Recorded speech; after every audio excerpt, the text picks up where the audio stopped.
Hello மக்களே, welcome back to joyful SSR channel. இன்றைக்கி நம்ம மட்டன் எலும்பு குழம்பு எப்படி செய்கிறதுன்னு தான் பார்க்க போகிறோம். இதுக்கு என்னென்ன இன்க்ரீடியன்ஸ் தேவை, எப்படி செய்கிறது அதெல்லாம் தான் பார்க்க போகிறோம். எனக்கு ரொம்பவே பிடிக்கும், டேஸ்ட்டாக இருக்கும். இதை செய்ய போகிறது எங்கள் அம்மானா.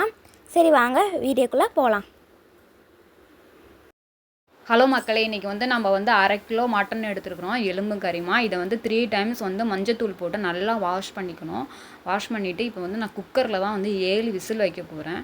இப்போ நம்ம அந்த மட்டத்துக்கு நம்ம தண்ணி ஊற்றி மஞ்சத்தூள் ஒரு 1/2 ஸ்பூன் மஞ்சத்தூள் போட்டுக்கிறேன்.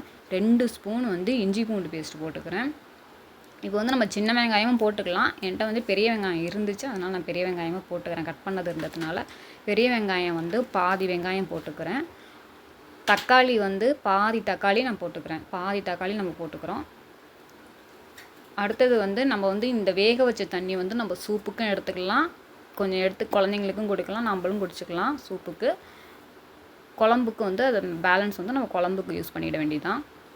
இப்போ நான் உப்பு போடுறதுக்கு முன்னாடியே க்ளோஸ் பண்ணி விசில் போட்டுட்டேன். அதுக்கப்புறம் ஓப்பன் பண்ணிவிட்டு திருப்பி நான் உப்பு போட்டுக்கிறேன். தேவைக்கேற்ப உப்பு போடுறேன். போட்டுட்டு நம்ம ஒரு 7 விசில் போட்டு விட்டுற வேண்டியதான். இந்த சைடு நம்ம வெந்துக்கிட்டு இருக்கும்போது நம்ம இங்கிட்ட கடாயில் நம்ம எண்ணெய் ஒரு 2 ஸ்பூன் எண்ணெய் ஊற்றிக்கணும். எண்ணெய் ஊற்றி அஸ்யூஷுவலாக நம்ம எப்பொழுதும் 1 ஸ்பூன் சோம்பு, பட்டை, லவங்கம், கிராம்பு, பிரிஞ்சலை இதெல்லாம் நம்ம நான்வெஜ்னால் நம்ம சேர்த்துக்குவோம். அது மாதிரி நம்ம தாளிப்புக்கு நம்ம அது மாதிரி போட்டுட்டு இப்போ பெரிய வெங்காயம் பாதி வெங்காயம் நான் இதில் தாளிப்புக்கு போட்டுக்கிறேன். நீங்கள் தாளிப்புக்கு சின்ன வெங்காயம் போட்டாலும் இன்னும் நல்லா டேஸ்ட்டு கொடுக்கும். நான் பெரிய வெங்காயம் தான் போடுறேன். நல்லா வதக்கிக்கணும். நல்ல ஒரு ப்ரௌன் கலர் வர வரைக்கும் நல்லா வதக்கிக்கணும். வெங்காயம் நல்லா வதங்கினா தான் அந்த மட்டன் குழம்புக்கு டேஸ்ட்டு கொடுக்கும். இப்போ கருவேப்பிலை போட்டுக்கிறோம். நல்லா கருவேப்பிலை போட்டு நல்லா வதக்கிக்கணும். நல்லா வதங்கி வரட்டும். இப்போ இஞ்சி பூண்டு பேஸ்ட் நான் கொஞ்சமாக போட்டுக்கிறேன். ஏன்னா நான் வேக வைக்கும் போது கொஞ்சம் தான் போட்டேன் இஞ்சி பூண்டு பேஸ்ட்டு. இப்போ மசாலாவோட கொஞ்சம் இந்த பச்சை வாசனை போகிற வரைக்கும் இப்போ இஞ்சி பூண்டு பேஸ்ட்டும் நான் கொஞ்சம் போட்டுக்கிறேன். இப்போ தக்காளி பாதி தக்காளி நான் ஆட் பண்ணிக்கிறேன். பாதி தக்காளி ஏற்கனவே நம்ம வேக வைக்கும் போதும் தக்காளி போட்டிருக்கோம். இப்போ வதக்கும் போது ஒரு பாதி தக்காளி போட்டால் போதும். அதனால் பாதி தக்காளி போட்டுட்டு தேவைக்கேற்ப உப்பு போட்டுக்கிறேன். ஏன்னா நம்ம மசாலாவெல்லாம் போடுறோம்ல, அதனால் வேக வைக்கும் போது போட்ட உப்பு பத்தாது. அதனால் இப்போயும் நான் கொஞ்சம் போட்டுக்கிறேன்.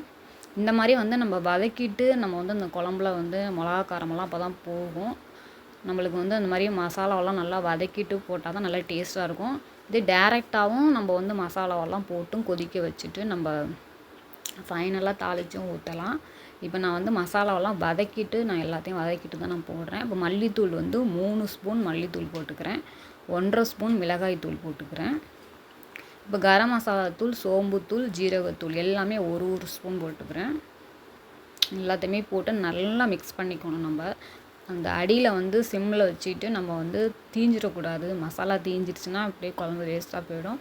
நம்ம நல்லா சிம்மில் வச்சுட்டு அந்த மசாலா நல்லா வதக்கிட்டு தான் போடணும். நல்லா வதக்கிட்டு இப்போ இந்த மாதிரி கொதிச்சு வரும்போது அந்த வேக வச்ச தண்ணியில் நம்ம இந்த மசாலாவை கொட்டிட வேண்டியதுதான். இப்போ இந்த மாதிரி நல்லா கொதிச்சு வரணும் மசாலா. அப்போ நம்ம உருளைக்கிழங்கு போட்டுக்கிறோம். இப்போ உருளைக்கிழங்கு போடுறதுன்னா போட்டுக்கலாம், முருங்கைக்காய் போட்டுக்கிறதுனாலும் போட்டுக்கலாம். முருங்கைக்காயும் உருளைக்கிழங்கும் மட்டன் குழம்புல இந்த மாதிரி எலும்பு குழம்புலலாம் போட்டால் நல்ல டேஸ்டியாக இருக்கும். இப்போ நான் உருளைக்கிழங்கு மட்டும்தான் போடுறேன். இந்த மாதிரி குழம்புல நம்ம தேங்காய் ஒரு 2 பெத்த தேங்காய் எடுத்து நைஸாக அரைச்சி ஊற்றிக்கணும். இன்னும் நம்ம தேங்காய் கூடுதலாக ஊற்றினா அந்த குழம்பு திக்காகி ஒரு தேங்காய் ஃப்ளேவர் தான் இருக்கும். மட்டன் குழம்பு ஃப்ளேவர் நம்மளுக்கு இருக்கவே இருக்காது. அதனால் கொஞ்சமாக ஊற்றிக்கிட்டோம்னா போதும். தேங்காய் நல்லா இந்த மாதிரி குழம்பு திக்காக இருக்கக்கூடாது, தண்ணியாக இருந்தால் தான் நல்லா டேஸ்ட்டாக இருக்கும்.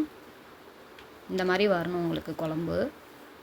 இந்த பக்குவத்தில் இருந்தால் தான் குழம்பு நல்லா டேஸ்ட்டாக இருக்கும். ரொம்ப திக்காக ட்ரை ஆகிடுச்சுன்னா அப்புறம் அது கிரேவி மாதிரி தான் ஆகிடும். அப்படியே இப்படி குழம்பா இருக்கிறது தான் தேவலாம். சூப்பராக இந்த ரெடி ஆகிடுச்சு நம்ம மட்டன் குழம்பு. அவ்வளோதான் மக்களே. நம்ம இப்போ கொத்தமல்லி போட்டு நம்ம ஆஃப் பண்ணிட வேண்டியதுதான். ஓகே மக்களே. நம்மளோட மட்டன் எலும்பு குழம்பு சூப்பராக ரெடி ஆகிடுச்சு. பாருங்கள், நல்லா கொதிச்சு வந்துருக்கு. நல்லா அந்த கொத்தமல்லியெல்லாம் போட்டு டெலிஷியஸாக ரெடி ஆகிடுச்சு. வாவ். சரி மக்களே, இந்த வீடியோ பிடிச்சிருந்தா லைக், ஷேர், சப்ஸ்கிரைப் பண்ணிடுங்க. பாய்.